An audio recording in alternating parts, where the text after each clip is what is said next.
The First United Methodist Church is launching a combined community church project which we believe will augment the beautification of downtown Brooksville and enrich our community spirit through the sharing of our mutual interest and activities. When the church acquired the now vacant property adjacent to Patricia's Boutique, it was the abandoned Carlton Grocery and Market.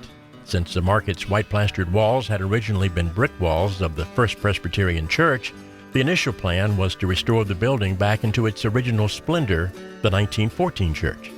However, the task of such a restoration was daunting and the cost prohibitive. After months of deliberation, the Methodist congregation decided to demolish the rundown structure, a decision that, as it turned out, was a blessing in disguise.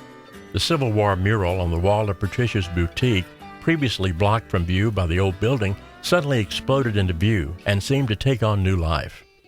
In time, a church committee was formed and a development feasibility study got underway. In a matter of weeks, the 5 committee members, Mr. Joe Mason, Mr. Gene Manuel, Mr. David Milliman, Dr. Gary Wilson, and Reverend Jeffrey Ice, were actively exploring and researching the numerous options and prospects for such an undertaking. Finally, after many months of brainstorming, a plan for the funding and construction of the Brooksville Common was finalized. Once the sloping lot is leveled, the common surface will be paved with non-engraved brick pavers. At the same time, large contrasting pavers will be laid the full length of the common to form the image of a huge cross, which will be easily seen from the air. Then the 1914 Presbyterian Church Memorial, with artist Lewis Watkins' sketch of the old church, will be inlaid near the foot of the cross.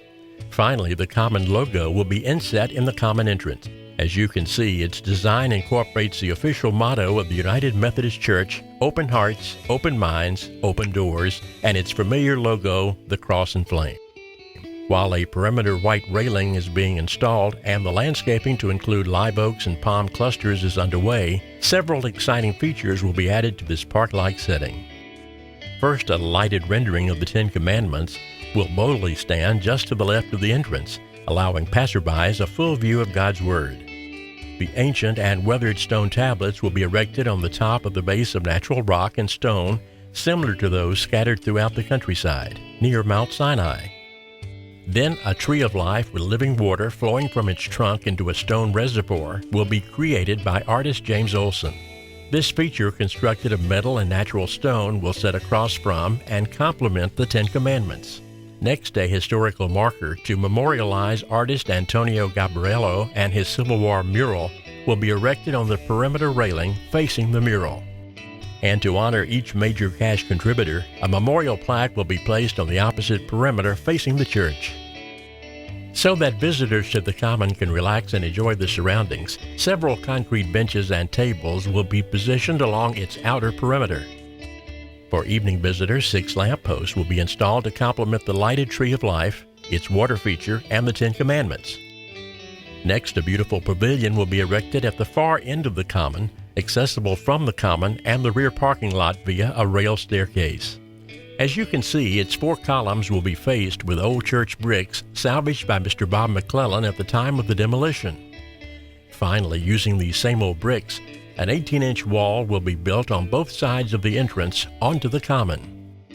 Funding for this project will be done entirely through cash donations, and donations for one or more of the following items.